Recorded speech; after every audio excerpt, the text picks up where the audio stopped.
This is a fishy tale that started with the Koori Mail. Aboriginal incarceration rates remain at shockingly high levels across Australia. It is a tragedy in our community and we know those rates must be reduced.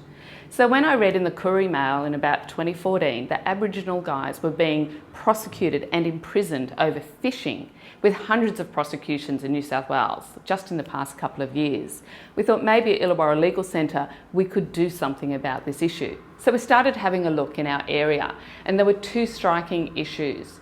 One was the poor relationship between fisheries and the Aboriginal community, which was aggravating tensions around enforcement of fisheries law. And the other was that the law itself was ambiguous and inappropriate in its application to the way Aboriginal people use and manage fish. So that poor relationship was scuppering any chances for proper involvement of the Aboriginal community in ways to improve the regulatory regime. And this was in fact demonstrated around that time as New South Wales Fisheries were trying to hold some consultations in our area about proposed changes to the Act, but no one wanted to come given the levels of hostility involved. Illawarra Legal Centre is based in Warrawong, just south of Wollongong, very close to the Port Kembla Steelworks, what would probably once have been an excellent fishing area. It's based on the lands of the Dharawal language group, and our services run from north of Wollongong right down to Kiama, with some of our services going as far as the Victorian border. There are around 13 clans in our catchment, which roughly lines up with the borders of the Yuin Nation. The traditional owners are saltwater people who've been managing and caring for the land and sea for thousands of years. It is a beautiful place to live along our coast, but in the Illawarra, just like many areas, well, just like throughout all of Australia, Aboriginal people are discriminated against and alienated from their own land and sea. Strong cultural obligations underlie the use of seafood, the way in which it is caught, what can be caught, where and when it can be caught, and with whom it must be shared. Those traditions have been passed on from generation to generation for thousands of years. So the importance of that for culture, community, for health, for well-being, it's obvious. But that regime that has been developed in the Aboriginal community over all of those generations now sits alongside a legal regime which is yet to rise to the challenge of properly reconciling two different ways of seeing, using and managing the resource. The New South Wales Fisheries Management Act was amended in 2009 following nationwide adoption of national Indigenous fishing principles. Section 21AA of the Act was passed by the Parliament in 2009 along with those other amendments. This section provides for regulation that would allow special limits.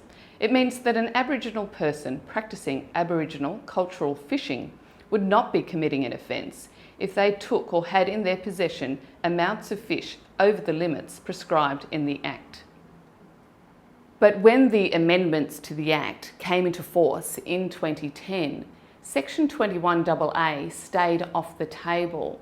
Rather than incorporating that within the body of the Act, the increases for Aboriginal fishing bag limits are now within an interim compliance policy, and who knows what that means. It's certainly been a huge issue for both compliance and enforcement of the Act, with fisheries officers taking a very uneven approach, which is possibly understandable given that instead of dealing with a law, they're dealing with a policy. And of course, there's often plenty of ambiguity around how that can work. In October 2015, the New South Wales Department of Primary Industries, which regulates fisheries, released a draft regulation outlining proposed restrictions on Aboriginal cultural fishing, which would incorporate the higher limits in the interim compliance policy, but not to the same extent. There are still great concerns that the legislation remains overly prescriptive of Aboriginal fishing. Any discussion on these issues with the Aboriginal community are often extremely fraught with passions boiling over, particularly in relation to the ongoing issue of lack of proper engagement and involvement of the Aboriginal community and of Indigenous perspectives and interests. And this has only been aggravated by the way in which fisheries laws has been enforced along our coastline, with Aboriginal fishermen reporting being stalked by fisheries officers, with often the interactions leading to hostilities, police being called, people being arrested, and clearly this is not helping the situation. Central to the tensions in relation to this issue is the extent to which the Act and the regime in general really respond to the cultural imperatives for the Aboriginal community in the way that they manage and use fish. And further to that is the extent to which traditional owners should be managed at all, particularly where they can show their continuous use and enjoyment of the resource, and hence would be able to assert native title over their local waterways. This has led to some extraordinary pro bono litigation efforts in the defence of a couple of Aboriginal fishermen who've been prosecuted for overfishing. And it's involved the amassing of evidence with regard to their native title interests in the fish in their area. Unfortunately, the defence has been so successful, the prosecution has been withdrawn mid-hearing. So we remain without a decision on this issue in New South Wales.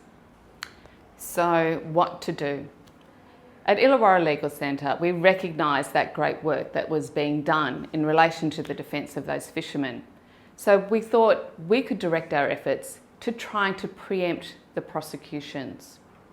So we dipped our toe into the waters about a year ago to look at maybe running a series of workshops with the community.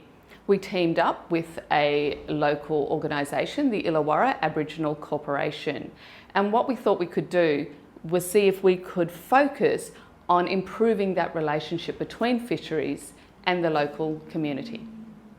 This is where the community legal sector's approach to legal education really comes to the fore, where we can look at an issue, realise that passions are running high, that it is quite a sensitive area, and that we know that we need to take a slow burn approach.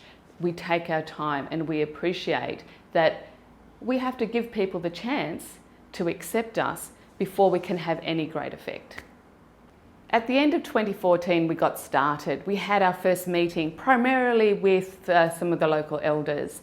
We got a few people along. It was more a meeting to hold a meeting. So then we decided to hold a workshop. So that was gathering number 2. People stayed away in droves. I have to say that numbers were mostly boosted by the children of my co-presenter from the Aboriginal Corporation. Lots of calls were being made, but just not being answered. The third gathering was an attempt at another workshop.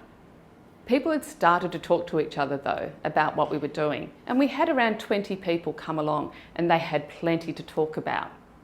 Also, my many calls to fisheries had started to be returned, and a local manager came along and joined us for the second half of the day, and it was a good day. A lot was talked about. By March of 2015, we were up to our 4th meeting, workshop number 4. And again, my many calls had paid off, with the CEO of the Illawarra Local Aboriginal Land Council, Derek Hardman, now coming along. And at that workshop, we really started to talk about the issues. I felt like we were finally getting traction, and I totally understood that it would take some time to get to that place. We talked about what we needed to do in relation to improving that relationship. There was really good faith in the community about trying to improve that relationship. And one of the elders was talking about proper cultural awareness within fisheries. And so we said, okay, well, we should hold a session. But from that, it was decided that no, not just have another session in another room somewhere, it needs to be out on the land. And the group chose Killalea, which is a beautiful place. It's just south of Wollongong. It's a camping ground behind a lovely area of coast, Mystic Beach, great surf spot, as well as a fishing spot. and is also an area where there is a sacred birthing site, so an area of great significance. And so instead of that workshop, we had a 3-day gathering in June of 2015, and it just took off from there. It was really thrilling to drive up on that first morning at Illawarra and just see the Aboriginal community in full swing, people setting up their tents, kids running around. And we ended up having a 3-day gathering. We had about 150 to 200 people there off and on over those 3 days. They were thrashing out the issues. There was lots of angst, there was anger, there was passion, lots of different perspectives. And it was really extraordinary to see people coming together from right along the coast. We actually had representatives from all of those 13 clans within the Yuin Nation, and it was remarked upon that it was the first time that they'd ever come together. And I was talking to media at the time about it, and I mentioned that it was the first time, in recent years they'd come together. And one of the elders said, "No, Linda, it's the first time ever." And so it was also really interesting to see when the elders would sit down. They might not have ever met face to face, but it'd take about 5 seconds for them to work out the connection, who's related to whom and so forth. And also very movingly, one bloke took me aside, big grin on his face, and he said, "This is the biggest number of our mob that I've seen at a gathering that's not a funeral." Over the 3 days with the barbie going non-stop, there were plenty of meetings going on all across the campground. Representatives from Fisheries, Office of the Environment and Marine Parks, as well as local politicians and the media, visited us over the 3 days. We had a lot of different perspectives about what needs to be done. The community is certainly not monolithic on this issue. Some wanted to work with fisheries, others want to go it alone. It was made very clear that one part of the coast cannot speak for another, and that traditional owners must be the decision makers in their area. So out of that gathering at Illawarra, there was a second gathering organised by the community, and that was held further down the coast in September 2015. Another outcome was the formation of the South Coast Traditional Owners Group, and they now liaise directly with fisheries on this issue. Another outcome of the project was increased media coverage of the issue. Clearly this is a significant matter, but there had been very little in the media about it. So one of our early workshops, we invited an ABC radio current affairs reporter along, and she ran a story on that on PM, so that ran nationally.